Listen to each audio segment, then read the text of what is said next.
بسم اللہ الرحمن الرحیم لی خمسۃ اطفی بہا حر الوباء الخاتمہ المصطفیٰ والمرتضیٰ وابناہما والفاطمہ۔ ناظرین کرام، اپنے پروگرام روشن رمضان کے ساتھ آپ کا میزبان رفیق شیخ فریدی حاضر خدمت ہے۔ السلام علیکم ورحمۃ اللہ وبرکاتہ۔ ناظرین کرام، آج رمضان المبارک کی ان مقدس ایام میں 3 رمضان المبارک وہ عظیم دن کہ جب سیدہ کائنات مخدومہ کونین سیدہ طیبہ طاہرہ زاہدہ عابدہ راضیہ مرضیہ ذکیہ عالمہ فاضلہ سیدہ کائنات مخدومہ کونین شہزادی رسول بی بی پاک سلام اللہ علیہا کے یوم وصال کے حوالے سے پروگرام لے کر ہم حاضر ہوئے ہیں۔ آج ہمارے ساتھ ایک بار پھر ہم نے زحمت دی ہے اپنے پروگرام میں ممتاز عالم دین، ممتاز علمی شخصیت، بہت خوبصورت انداز تکلم، آپ کا ہمیشہ بہت محبت اور عقیدت کے ساتھ گفتگو کیا کرتے ہیں، دائرہ روحانیہ اسلامیہ پاکستان کے سربراہ حضرت علامہ پیر محمد عرفان چشتی دامت برکاتہم العالیہ ہمارے ساتھ موجود ہیں۔ جی السلام علیکم۔ وعلیکم السلام ورحمۃ اللہ تعالیٰ وبرکاتہ۔ حضرت شکر گزار ہیں آپ کے، آپ نے ایک بار پھر زحمت کی اور آپ کی بہت مہربانی، بہت مہربانی، آج آپ نے وقت دیا۔ حضرت سب سے پہلے ہم سوال کریں گے سیدہ کائنات کی سیرت و کردار کے امتیازی پہلو کیا ہیں، کیونکہ یہ پروگرام روشن رمضان ہے، اس کی ٹرانسمیشن کے ذریعے سے ہم محبت اہل بیت اور احترام صحابہ کرام رضوان اللہ تعالیٰ علیہ مجمعین کے ستھرا اور نکھرا ہوا پیغام دینا چاہتے ہیں۔ اس حوالے سے آپ کیا فرماتے؟ نحمدہ ونصلی ونسلم علی رسولہ الکریم، بسم اللہ الرحمن الرحیم۔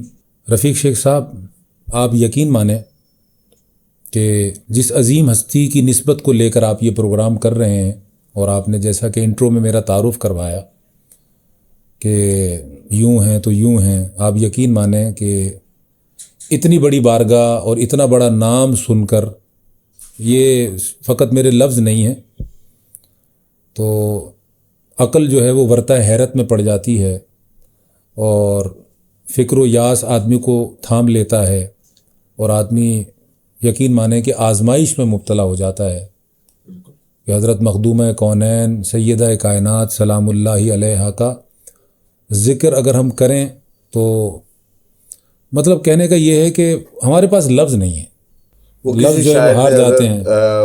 بات کہی تھی حضرت پیر میر علی شاہ صاحب رحمۃ اللہ علیہ کا ایک شعر گونج رہا ہے آپ کے سوال کے جواب میں کہ میں مخدومہ کائنات کی سیرت اور کردار خود بے سیرت آدمی ہوں، بے صورت ہوں، بے کردار ہوں، بد عمل ہوں، تو ہم کیا ان کی سیرت اور کردار پر کیا روشنی ہم ڈالیں گے۔ پیر میر علی شاہ صاحب نے شاید اسی بارگاہ کے لیے کہا تھا کہ چپ کر مہر علی اتھا جا نہیں بولن دی۔ اور اسی یہاں لفظ جو ہے نا وہ اسی پر ایک شاعر نے کہا تھا، مجھے شعر یاد آ رہا ہے، حجاب عصمت سے اذن لے کر میں شان بنت رسول لکھوں، اللہ اکبر، قلم کے اوپر نقاب دے کر ادب سے لفظ بطول لکھوں۔ ہماری کیا بساط ہے حضرت، بس کسب علم کے لیے اور اس بارگاہ کے فیض حاصل کرنے کے لیے ہم نے اس محفل کو سجایا ہے۔ اللہ تعالیٰ آپ کو دارین کی جزا دے، صحابہ کرام کا اور اہل بیت اطہار کا فیضان آپ پر اور آپ کی اولاد پر اور آپ کے دیکھنے والوں پر روشن رمضان کی اس ٹرانسمیشن کے ذریعے جاری و ساری رکھے۔ چونکہ آپ نے بات کی ہے اور یقیناً یہ بہت خاص بات ہے کہ حضرت سیدہ کائنات کی سیرت اور کردار اور آپ کی زندگی کے نمایاں پہلو یقیناً ہماری نوجوان نسل کے سامنے آنے چاہیے۔ شیخ صاحب، بات یہ ہے کہ حضرت بی بی پاک کی سیرت اور کردار کے لیے میں مختصر اور جامع بات کیے دیتا ہوں کہ میرا اللہ گواہ ہے کہ اس بات کے کرنے میں نہ یہ غلو ہے، نہ یہ اضافہ ہے، نہ یہ کوئی قول بدعت ہے کہ ہم نے گڑھ لیا ہو۔ ہم تک جو اسلاف سے جو مذہب پہنچا ہے اور جو عقیدہ منتقل ہوا ہے، مشائخ چشت ہوں، محدثین ہوں، فقہاء ہوں، علماء ہوں، متکلمین ہوں، اور پھر دور حاضر میں ہمارے لیے حجت علی الاطلاق امام اہل سنت اعلیٰ حضرت الشاہ احمد رضا خان فاضل بریلوی رضی اللہ تعالیٰ عنہ ہوں، تو ان بزرگوں کے توسط سے جو عقیدہ ہم تک منتقل ہوا ہے وہ فقط اتنا ہے کہ جس رسول کی سیرت و کردار کی قسم رب نے کھائی ہے نا، اللہ اکبر، اللہ، تو نبی کی یہ صاحبزادی اور نبی کی یہ شہزادی، اسی رسول کا یہ جو بطول ہے یہ مظہر عتم ہے۔ واہ، اس کی سیرت عین اسی کی سیرت ہے، واہ، اس کی صورت اسی کی صورت کا عکس ہے۔ واہ واہ، اور احادیث ہمیں بتاتی ہیں اور کتب تاریخ ہمیں بتاتی ہیں اور بزرگوں نے ہمیں بتایا کہ خون رسول کی حامل بطول اللہ، ظاہر میں بھی رسول کا نقشہ تھی اور باطن میں بھی رسول کا نقشہ تھی۔ واہ، بے شک۔ اور وجود خود ام مسعود، المومنین سیدہ عائشہ صدیقہ رضی اللہ تعالیٰ عنہ سے کسی نے سوال کیا کہ آقا علیہ الصلوۃ والسلام کو سب سے زیادہ محبوب کون ہے؟ عائشہ صدیقہ رضی اللہ تعالیٰ عنہ نے جواب دیا کہ فاطمہ۔ بالکل، پھر فرمایا کہ مردوں میں، پھر فرمایا مولا کائنات مولا کائنات حضرت علی کرم اللہ وجہ الکریم۔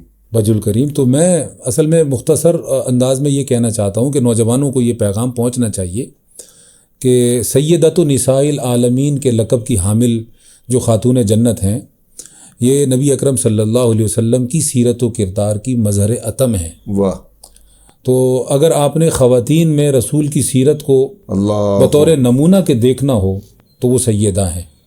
اس میں کوئی شبہ نہیں کہ آپ کی 3 بہنیں یعنی رسول پاک صلی اللہ علیہ وسلم کی صاحبزادیاں، بالکل، آپ کے 3 بھائی، صحیح، حضرت خدیجۃ الکبریٰ رضی اللہ تعالی عنہا کی آپ شہزادی، تو اور نبی کی جتنی قرابت ہے اور نبی کے جتنے اہل بیت ہیں اور نبی کے جتنے گھر والے ہیں، وہ سارے کے سارے ہی خوبیوں کا مرقع ہیں بے شک، اور خوبیوں کا نمونہ ہیں، بے شک، لیکن چھوٹی ہونے کے اعتبار سے اللہ، اور نبی پاک صلی اللہ علیہ وسلم کی خاص طور پر نور نظر اور مرکز نگاہ ہونے کے اعتبار سے واہ واہ، یہ بات اٹل ہے اور یہ بات بڑی پختہ ہے کہ آپ نے چونکہ سیرت اور کردار کا پوچھا تو ان کی سیرت اسی کی سیرت ہے اللہ، اور ان کی صورت انہی کی صورت ہے بے شک، اور ان بے کا شک، کردار انہی کے کردار کا نمونہ ہے۔ صحیح، اور اگر ایسا نہ ہو تو حسن اور حسین ان کے شہزادے کیوں ہوں؟ اللہ اکبر، تو اس طرح کے شہزادوں کا ہونا اور علی المرتضیٰ کی زوجہ ہونا اللہ اکبر، اور حضرت خدیجۃ الکبریٰ کی صاحبزادی ہونا اللہ، اور رسول پاک صلی اللہ علیہ وسلم کا اس طرح اعزاز اور اکرام کرنا اپنی شہزادی کا، ہاں ہاں ہاں، کیا بات، کہ ان کو آتے ہوئے دیکھنا تو کھڑے ہو جانا محبت کے ساتھ، چونکہ اہل عرب جو تھے وہ خواتین کے استحصال میں مشہور ہو چکے تھے، دور جاہلیت تھا، وہ خواتین کو ویلیو نہیں دیتے تھے۔ اللہ، تو ایک تو حضرت سیدہ کی وہابی شخصیت، اللہ، کیونکہ رسول پاک صلی اللہ علیہ وسلم کو اللہ نے جو کچھ عطا کیا ہے وہ وہاب ہے، ہاں، بے شک، بے تو یہ ازلی انتخاب ہو چکا تھا حضرت سیدہ کائنات کا رسول پاک صلی اللہ علیہ وسلم کی شہزادی ہونے کے اعتبار سے۔ صحیح، تو ایک تو خدا کا وہاب، اس میں تو کوئی شک نہیں ہے، صحیح، لیکن ان شہزادی کے ذریعے جو آپ کا برتاؤ تھا صاحبزادی کے برتاؤ کے ساتھ، اس میں آپ اہل عرب کو ایک پیغام بھی دیتے تھے کہ تم بیٹیوں کو مردود کرنے والے، میں محبوب کرنے والا، تم دور کرنے والے، میں قریب کرنے والا، اللہ، تم نفرت کا نشانہ بنانے والے، میں محبت دینے والا، اور تم بیٹیوں کو کچھ نہ سمجھنے والے، میں اپنی اس بیٹی کو سب کچھ سمجھنے والا۔ اللہ، حتیٰ کہ وہ آتی ہیں، کھڑے ہو جاتے ہیں، اپنے مقام پر مقام دیتے ہیں، اپنی بچھائی ہوئی چادر یا خود بچھا کر ان کو بٹھاتے ہیں، ان کے ماتھے مبارک پر بوسہ دیتے ہیں، ان کا احترام کرتے ہیں، اور پھر کہتے ہیں کہ اے میری بیٹی، اللہ، اے میری بیٹی فاطمہ، تجھ پر تو مجھ محمد کے ماں باپ قربان ہو جائیں۔ اللہ اکبر، دیوار سے دیوار لگی ہوئی تو گھر، یہ دیکھیں نا کتنا بڑا جملہ ہے، اللہ، یعنی آپ محبت کا آپ اندازہ لگائیں سبحان اللہ، کہ ان لفظوں کے آپ ظاہری پن کو نہ دیکھیں، اس میں جو معنویت چھپی ہوئی ہے نا، اللہ، کہ مطلب سب سے زیادہ ماں باپ ہی محبوب ہوتے ہیں۔ بے شک، تو رسول پاک صلی اللہ علیہ وسلم اس قدر محبت کر رہے ہیں کہ اپنی محبوب ترین ہستیوں کو قربان کر رہے ہیں اس محبت کی خاطر، واہ واہ واہ، اور اہل عرب کو بھی پیغام دے رہے ہیں اور اہل اسلام کو بھی پیغام دے رہے ہیں۔ اہل عرب کو جو جاہل ہیں ان کو پیغام دے رہے ہیں کہ نفرت ترک کر دو، اور اپنی امت کو پیغام دے رہے ہیں کہ تم نے محبت ترک نہیں کرنی، اللہ اکبر، اللہ، تم نے ادب کے اندر کوئی دقیقہ فروگزاشت نہیں رکھنا ہے۔ صحیح، تو رسول پاک صلی اللہ علیہ وسلم کی سیرت اور کردار کا مکمل نقشہ تھی، واہ، اور اللہ تبارک و تعالیٰ کا ان لوگوں پر فیضان ہے جو فقط ان کا ذکر کرتے ہیں اور ان کو محبت سے یاد کرتے ہیں۔ کیا بات ہے یہ بڑے نصیب کی بات ہے۔ حضرت، یہ بات تو ہو گئی، لیکن آپ کی فضیلت میں اب ہم آپ کے علمی مقام و مرتبے کے حوالے سے ہمیں بتائیے گا کہ ہماری ذہن سازی ہو کہ آپ کا علمی مرتبہ و مقام کیا تھا؟ رفیق شیخ صاحب، آپ آزمائشوں پر آزمائشیں مبتلا کر رہے ہیں۔ علمی مقام اور مرتبہ جاننے کے لیے آدمی کا کچھ نہ کچھ علم ہونا ضروری ہے۔ تو یہ بہت بڑا سوال ہے آپ کا، اور میں آپ یقین مانیں کہ میں بڑی شرمندگی محسوس کر رہا ہوں، اور یہ کہنے کے مطلب لفظ نہیں ہے، حقیقت ہے کہ ہم جیسے جاہل آدمی اور ناواقف آدمی کیا ان کا علم بیان کریں اور کیا ان کا مقام بیان کریں۔ ہم تو ان کے ذکر کرنے کے لیے قبول کر لیا جائیں تو ہمارے لیے تو یہ نسبت بہت ہے۔ تو جیسے میں نے پہلے عرض کیا تھا، میں اسی تسلسل کو برقرار رکھتے ہوئے یہ کہتا ہوں کہ علمی مقام و مرتبہ میں آپ یہ دیکھ لیجئے کہ ہمارا جو مسلک ہے اور جو ذوق ہے وہ ہمیں یہ بتاتا ہے کہ اللہ نے رسول کو اور نبی کو، یعنی رسول پاک صلی اللہ علیہ وسلم کی شان ہے امی ہونا، رسول النبی الامی۔ کیا بات، کیا بات! تو جو رسول ہے، امی ہونے کا مطلب کیا ہے؟ بے پڑھا نہیں۔ رسول ہونے کا اور امی ہونے کا مطلب یہ ہے جو خدا کے علاوہ کسی سے نہیں پڑھا۔ اللہ! تو رسول وہ ہے جو امی ہے، یعنی وہ جسے خدا نے پڑھایا۔ اللہ! اور بطول بھی وہ بطول ہے جس کو رسول نے پڑھایا۔ اب آپ دیکھ لیجئے علم کیا ہوگا اور مقام کیا ہوگا۔ سبحان اللہ! تو بطول کا استاد ہے رسول، اللہ، اور رسول کا استاد ہے رب تبارک و تعالی۔ وعلمک ما لم تکن تعلم وکان فضل اللہ علیک عظیما، حضور پاک صلی اللہ علیہ وسلم کی شان میں بیان فرما رہا ہے نا، صحیح، کہ جو کچھ آپ از خود نہیں جان سکتے تھے یا نہیں جانتے تھے وہ سب کچھ ہی ہم نے آپ کو عطا کر دیا۔ بے شک، یہی فیضان نیچے اترا ہے کہ اے بطول، وہ سب کچھ جو کوئی نہیں جانتا تھا اور آپ از خود نہیں جانتی تھیں، مجھ رسول نے علم کے اعتبار سے، اخلاق کے اعتبار سے، سیرت کے اعتبار سے، باطنی روحانی فیض کے اعتبار سے آپ کو وہ سب کچھ عطا کر دیا ہے۔ اور یہی تو وجہ ہے کہ رسول پاک صلی اللہ علیہ وسلم کی جو نسل مبارک آگے بڑھی ہے، تو اس میں جو مرکزی نقطہ ہے وہ سیدہ کائنات حضرت فاطمہ الزہرا ہیں۔ بے شک، بے شک، یعنی آپ کی جو آل پاک ہے، جن کو ہم سادات کہتے ہیں، حضرت علی شیر خدا رضی اللہ تعالیٰ عنہ، ان کی دیگر ازواج بھی ہیں، دیگر شادیاں بھی ہیں، مگر سادات فقط وہ ہیں جو سیدہ کائنات سے۔ بے شک، بے شک۔ تو کیا مقام ہے اور کیا مرتبہ ہے، واہ! کیا اس کا اندازہ لگائیں اور کن لفظوں سے ہم اس کو بیان کریں۔ اچھا، یہ علم تو پھر آپ کی نسل در نسل چلتا رہا۔ آپ دیکھیں نا، علمی مقام و مرتبے کے حوالے سے آپ دیکھیں کہ اللہ پاک نے سیدہ کائنات سے کس قدر راضی اور خوش ہے کہ پہلا بیٹا دیا ہے تو حسن ہے، دوسرا دیا ہے تو حسین ہے۔ آپ علم اور مقام اور مرتبہ، علم سب سے بڑی دولت ہے، بے شک، اور انبیاء کی وراثت ہوتی بھی علم ہے۔ بالکل۔ تو اب جب سیدہ کائنات کے نکاح کا مرحلہ آیا، اللہ اکبر، اور رشتوں کے انتخاب کا جب موقع آیا، تو رسول پاک صلی اللہ علیہ وسلم کی سنت کیا رہی کہ میں تو منتظر ہوں، میں تو منتظر ہوں، صحیح، اپنی اس بیٹی کے نکاح اور رشتے کے لیے میں تو منتظر ہوں کہ میرا رب تبارک و تعالیٰ کیا فیصلہ کرتا ہے۔ صحیح۔ تو جتنے بھی پیغامات آئے، کسی کو جواب نہیں دیا، نبی پاک سے منع کسی کو نہیں کیا، نبی پاک صلی اللہ علیہ وسلم نے یہ فیصلہ اللہ پاک کے حوالے کیا، بالکل، کہ اے میرے مالک، مجھے اپنی بیٹی سے بڑی محبت ہے، اب جس سے تجھے محبت ہو اللہ، اور جو تیرے نزدیک ان کی زوجیت میں اور ان کے نکاح میں آنے کا اہل ہو، فیصلہ تو فرما دے۔ اللہ اکبر۔ تو پھر فیصلہ نکلا، اس عالمہ بیٹی کے لیے کائنات کے ایک عظیم ترین عالم کا انتخاب ہوا، اور اس کا نام ہے علی شیر خدا۔ اور صحابہ کرام نے مانا، بالکل مانتے تھے، صحابہ کرام اعتراف کرتے تھے، قدر کرتے تھے۔ اور دیکھیں، یہ بات کہنے میں ہمیں کوئی تعمل نہیں ہے اور کوئی ڈر اور خوف نہیں ہے کہ ہم وہ لوگ نہیں ہیں کہ جو تمیز مراتب نہ رکھتے ہوں۔ تو ہم نے پہلے مراتب کی تمیز کی ہے، پھر اس کو حفظ کیا ہے۔ واہ واہ، صحیح۔ تو لوگ حفظ مراتب تو کر رہے ہیں، تمیز مراتب نہیں کر رہے۔ اللہ، کیا کہنے! تمیز مراتب پہلے کیجئے، پھر تمیز کرنے کے بعد جو تمیز سرکار نے کروائی ہے اس کو حفظ کر لیجئے۔ صحیح۔ تو پہلے تمیز ہوتی ہے، پھر حفظ ہوتا ہے۔ صحیح۔ تو ہم وہ لوگ نہیں ہیں کہ جو اس بات کو سمجھتے نہ ہوں کہ علمی مقام و مرتبہ تمام صحابہ کا تھا، ہر صحابی عالم تھا، ہر صحابی فاضل تھا۔ نبی پاک صلی اللہ علیہ وسلم کی صحبت تھی اس لیے کہ جاہل عالم ہو جائے، اصحاب صفہ کی مثال موجود ہے، جاہل عالم ہو جائے۔ تو نبی نے تو جو آیا ہے اس کو نوازا ہے، جو آیا ہے اس کو نوازا ہے۔ اس میں کوئی شک نہیں ہے کہ صحابہ کرام کے اندر سیدنا ابو بکر صدیق رضی اللہ تعالیٰ عنہ کے مقام مرتبے کو کوئی نہیں پہنچ سکتا۔ صحیح۔ ان کی فضیلت، ان کی افضلیت، اس پر قطعیت، وہ ہمارے لیے حجت ہے، اس میں کوئی شک نہیں. لیکن یہ بات کہ ان کا اور ان کے مابین کوئی کلیش تھا اور کوئی ٹکراؤ تھا، اس کو ہم ماننے کو تیار نہیں. نہ یہ پیغام ٹکراؤ، یہاں سے یہ میسج جانا چاہیے. تو حضرت علی شیر خدا کرم اللہ تعالی وجہ الکریم، ان کا عالم ہونا، ان کا متقی ہونا، ان کا پرہیزگار ہونا، یہ صحابہ کرام کے مابین کوئی اختلافی مسئلہ نہیں تھا، یہ اتفاقی پہلو تھا.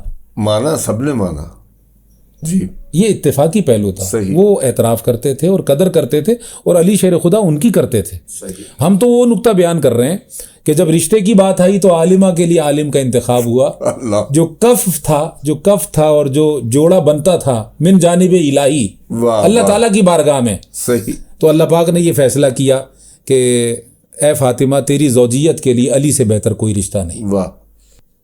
تو علمی مقام و مرتبہ بیٹا حسن ہے، حسین ہے. اور یہ جملہ بھی سنیے، اہل بیت اطہار رضوان اللہ تعالی علیہ مجمعین کا ہر فرد مجتہد ہے. اللہ اکبر. ہر قدم پر اجتہاد کرتا ہے، بے شک. اور ان کا جو اجتہاد ہے وہ اس امت کے لیے باعث برکت ہے. اللہ اکبر. سبحان اللہ. حضرت آئے مودت، آئے تطہیر، اس حوالے سے حضور علیہ الصلوۃ والسلام کی قرابت داروں میں جو خاص طور پر آئے تطہیر اور آیت مبائلہ کے حوالے سے، تو اس حوالے سے کیا فرماتے ہیں آپ؟ شیخ صاحب، بات یہ ہے کہ اہل بیت اطہار ہوں یا صحابہ کرام ہوں، دونوں کے لیے جدا جدا طور پر اللہ تبارک و تعالیٰ کی جانب سے بھی قرآن مجید میں اور رسول پاک صلی اللہ علیہ وسلم کی جانب سے بھی فضائل کے، مناقب کے اور تعریف و توصیف کے بے شمار جملے آپ کو کتب احادیث میں مل جاتے ہیں. صحیح. اب چونکہ سیدہ کا ایک خصوصی طور پر پروگرام ہے اور ان کی شان اور عظمت کے حوالے سے ہم نے بات کرنی ہے، تو آیت مودت یہ بتاتی ہے کہ قل لا اسألکم علیہ اجرا. صحیح. کہ اے حبیب آپ فرما دیجئے اللہ کہ میں تم سے کوئی اجر نہیں مانگتا، کوئی چیز تم سے طلب نہیں کرتا. صرف یہ کہتا ہوں کہ وہ جو ایک قدیمی طریقہ چلا آ رہا ہے اللہ کہ بیٹے ہوں یا بیٹیاں ہوں یا اولاد ہوں تو ان کو نفرت کا نشانہ بنایا جاتا ہے، یہ میں بات کر رہا ہوں جسمانی قرابت کی. صحیح. تو اہل عرب کے اندر چونکہ رسومات کو قطع کرنا بھی تھا اور دوسری طرف امت کو ایک رستہ فراہم کرنا بھی تھا، ہدایت کا رستہ، کہ تم نے بظاہر میرے چلے جانے کے بعد تمہارا ذوق کیا ہو، تمہارا عقیدہ کیا ہو، تمہاری جہت اور سمت کیا ہو، اور تمہارے دل کی جو محبت کے مراکز ہیں وہ کون سی شخصیات اور کون سی ہستیاں ہونی چاہیے. تو محمد الرسول اللہ والذین معہ اشداء علی الکفار، صحیح. یہ صحابہ کی عظمت بیان کر رہے ہیں. بے شک. یہاں فرمایا لا اسألکم علیہ اجرا الا المودۃ فی القربى، میں اجر نہیں مانگتا، میری اولاد بھی اجر نہیں مانگے گی. اللہ اکبر. میں تم سے کوئی مادی مفاد نہیں مانگ رہا، میری اولاد بھی نہیں مانگے گی. میں تم سے کوئی پیسہ پائی ٹکا نہیں مانگ رہا، میری اولاد بھی نہیں مانگے گی. اتنا کرنا کہ مومن ہونے کے لیے مجھ سے محبت کرتے رہنا تاکہ ایمان بن جائے، اللہ اللہ اللہ. اور ایمان بچانے کے لیے میری اہل بیت سے محبت کرتے رہنا کہ ایمان بچ جائے.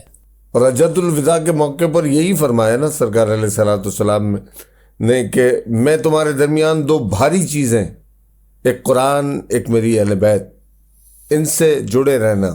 جی ہاں، تو میں یہ عرض کر رہا ہوں کہ نبی پاک صلی اللہ علیہ وسلم کے جو فرامین ہیں وہ امت کو ایک رستہ فراہم کر رہے ہیں کہ تمہاری محبتوں کا مرکز میرے اصحاب بھی ہوں، صحیح، اور میرے اہل بیت بھی ہوں، صحیح، اور میری اولاد بھی ہو، اور میری قرابت بھی، اور میری رشتہ داری بھی ہو. صحیح. اب وہ رشتہ داری چاہے جسمانی ہو، صحیح، چاہے روحانی ہو، چاہے نورانی ہو. صحیح. تو تم نے جو ہے حق کے محبت ادا کرنا ہے، کسی کے حق میں تقصیر نہیں کرنی، کمی نہیں کرنی. صحیح. سمجھ آ رہی بات؟ صحیح. اگر تم تقصیر کرو گے یا ان شخصیات میں سے کسی ایک کو بھی تم ہلکا جانو گے تو یاد رکھو ایمان سے محروم ہو جاؤ گے، ایمان سے محروم ہو جاؤ گے. اور خاص طور پہ یہ جو بارگاہ ہے سیدہ کائنات کی، اللہ اکبر، یہ اس قدر نازک معاملہ ہے اور اس قدر حساس معاملہ ہے کہ لفظوں کے چناؤ میں نے پہلے جو کہا تھا کہ میں ڈر رہا ہوں، لفظوں کے چناؤ میں اور ان کا ذکر کرتے وقت انتہا درجے کی احتیاط کو ملحوظ خاطر رکھنا چاہیے. بے شک. جن کا علم رسول ہو اور جن کی تربیت خود رسول پاک نے کی ہو اور جن کو ہمیشہ مرکز نگاہ رکھتے ہوں صحیح. اور آتے جاتے پوچھتے ہوں فاطمہ کیا حال ہے تیرا، آتے جاتے پوچھتے ہوں، گھر سے جب جا رہے ہیں تو پوچھ رہے ہیں، گھر میں جب واپس آ رہے ہیں تو پہلے شہزادی کے گھر جا رہے ہیں، اور اگر ان کے بچوں کو کوئی رلائے تو کہتے ہیں ان کو رلایا مت کرو، مجھے تکلیف ہوتی ہے، میرے دل کو رنج ہوتا ہے. اللہ اکبر. اور اس کے بچوں کو اپنے کندھوں پر بٹھائیں، نماز کے دوران اپنی آغوش میں لیں، اپنی گود میں لیں. تو میں تو تعریف کا اور ثنا اور ان کی جو ہے وہ قصیدہ گوئی کا میں تو خدا کی قسم حق ہی ادا نہیں کر سکتا. تیری نسل پاک میں، اعلیٰ حضرت نے بات ختم کر دی، نسل پاک میں ہے بچہ بچہ نور کا، تو ہے عین نور، تیرا سب گھرانہ نور کا. حضرت ماشاءاللہ کیا خوبصورت گفتگو آپ نے فرمائی، اور ہمارا تو دل چاہتا ہے کہ یہ محفل طویل چلتی اور یہ سلسلہ یوں ہی دراز رہتا اور ہم بات کرتے رہتے اس عظیم بارگاہ میں. لیکن جاتے جاتے یقیناً ایک وقت محدود ہے ہمارے پاس. میں جاتے جاتے ایک بات کہوں گا کہ قلم کوثر میں بھگو لوں تو قصیدہ لکھوں، گوہر فکر جو رولوں تو قصیدہ لکھوں، میں بھی قرآن سا بولوں تو قصیدہ لکھوں، میں بھی قرآن سا بولوں تو قصیدہ لکھوں، اور جب یہ ممکن ہی نہیں ہے تو بھلا کیا لکھوں، یہی بہتر ہے فقط فاطمہ زہرا لکھوں. ناظرین اسی کے ساتھ اپنے میزبان رفیق شیخ فریدی کو اجازت دیجیے. اللہ حافظ. واہ واہ واہ.